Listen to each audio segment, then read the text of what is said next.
So you've made the decision you're not going to stand in the election next year. Tough decision? Yeah, of course it was a tough decision. I've been in the Scottish Parliament for, by the time of the election next year, 27 years. That is almost exactly half my entire life.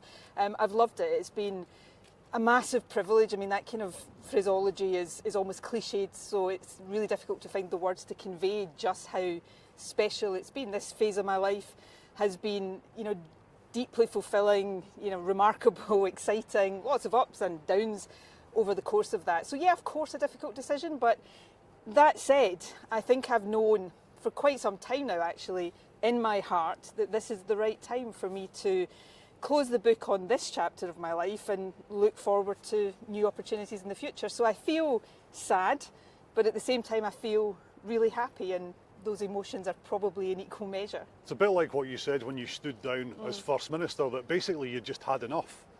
Yeah, I think it's slightly different now with this decision. With First Minister, obviously, the weight of responsibility, particularly coming out of a global pandemic, I felt then that I didn't have the energy to give to the job everything that job requires any longer.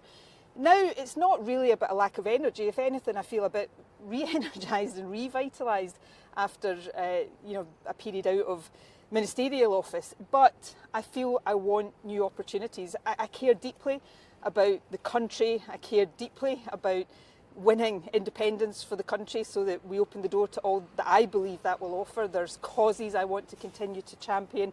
And, while it's maybe taken me a bit of time to realise this, you don't have to be an elected member of Parliament to find a way of contributing to these things. So I'm now excited about what lies ahead. So looking at the cause of independence, which you mentioned there, do you think you leave the cause of independence stronger than, certainly when you came in 1999, but when you came in 2015 as First Minister? Yes, I do. Even when you came in 2014? I absolutely do. I think if you look at the strength of support for independence amongst younger people in Scotland, that's way beyond what it has ever been before. There's a lot of work still to do. We're not there yet, and I might not be in Parliament after next year, but I'll still be part of that campaign to win independence.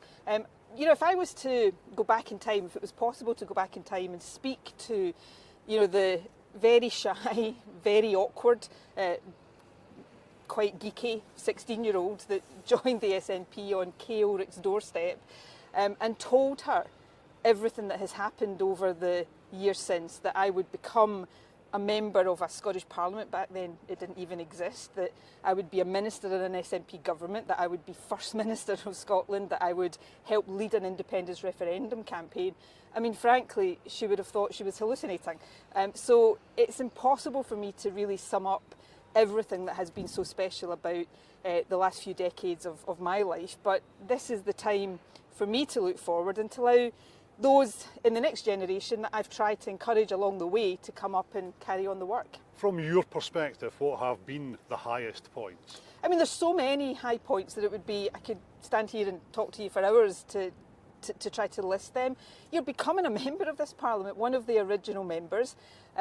Just a few years before this Parliament opened, it was almost impossible to imagine that would be the case, and actually for independence supporters that's a lesson worth reflecting on. And then to become Health Secretary in the first SNP Scottish Government, to do things like abolish prescription charges, to protect healthcare free at the point of need, to introduce minimum pricing for alcohol. These are things I am proud of. As First Minister, the Scottish Child Payment, expanding early years education and childcare, but representing what I think, in my unbiased opinion, is the best constituency in Scotland, has been the towering achievement of all. You said judge me on... What's up? Right. Happy? Yep. You said judge me on closing the attainment gap. Figures last week suggest that you haven't closed it. Certainly not as much as you would have hoped for to be judged on. Absolutely. Look, I'm at a stage in my life and career where I will openly reflect on the things that I wish I'd done more of or done better, and certainly the attainment gap in education is one of them. But Scottish education is not what many of our opponents claim it to be. Scotland is full of well-educated, informed, curious young people going on to do brilliant things in life. There are more people from the kind of background I came from now going to university, and many of the policies that I introduced while First Minister, I've mentioned two of them, the Scottish Child Payment, expanded early years education. Over time, these will have a massive impact on the attainment of young people, particularly those from poorer backgrounds. But it's not where it was when you said judge me on that, or where you wanted it to be. No, I would candidly accept that, but I'm not going to equally stand here and say nothing has been achieved, because that's not the case. In any political career, when you look back, looking back on it, of course there will be things that you're proud of. There are many, many things I'm proud of. But there will also be things that you wish had gone differently or gone better, and there are many of those as well. That is in the nature of government. And no doubt over months, years to come, I'll have opportunities to talk a lot more about all of these things. I mean, another issue the Parliament is debating today is the gender reforms, which you got through but then were failed to be enacted. There's been an incredibly acrimonious, one of the most acrimonious discussions and debates I've seen in Scottish politics.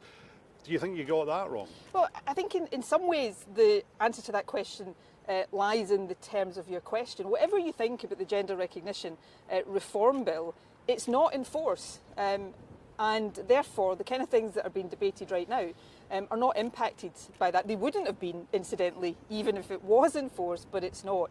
Now, people can debate these things, debate them robustly. That is right and proper in any democracy. What I regret about this issue, what I regret about much of political discourse right now, and I take my share of responsibility for it, is the inability to debate things civilly and respectfully. And I think we'll reach a point in time, I don't know whether it will be 5, 10 years or longer, when collectively we look back at the vilification of trans people that's happening right now and be quite ashamed of that. How difficult has the last period been for you, with branch form hanging over you as well as your party, also over the split between you and Peter? The latter thing is a personal matter, and I said at the time I'm not going to say more about that, and I would hope people would respect that. More generally, I don't think I'll be given any exclusives right now to say that the last couple of years have not been the easiest of my life. But, sometimes it's in tough times you find out a lot about yourself, and you also learn to appreciate what you've got that is really good in your life. And I'm enjoying life, I'm looking forward to the future. I'll be sad to leave this place behind me, but I'm full of optimism about what lies ahead. More specifically then, what is the future? You've got a book in August. Well, you've got a big show at is it the King's in Glasgow I think you're selling out? The King's in a couple of weeks' time, yeah. I understand I'm being interviewed by you sometime later in the year about a book, yeah. But tell us, tell me about the show with Val McDermott at the King's. Tell me about the book. So the show is Val and I. Val's one of my best friends, talking about books. We share a love of books. It's something we're both passionate about bringing to a wider audience. I'm slightly terrified that it is part of the Glasgow Comedy Festival. You've interviewed me many times. I'm not sure you would be somebody that talks about my natural humour, but that's maybe one of the things I'm going to change in the future. So that's a one-off, or we did one before Christmas. But I've got a book coming out in the summer. I'm just about finished writing it. I'm looking forward to that, and I've got plans beyond that. You'll just have to wait and see. Is it a tell-all book? I think it's a very candid book. People will judge it on its merits, and no doubt you and all of the others standing here will have things to say about it. But it's candid. I have, I hope, been very open about the things I'm proud of, got right, and the things that I don't think I did as well as I might have done.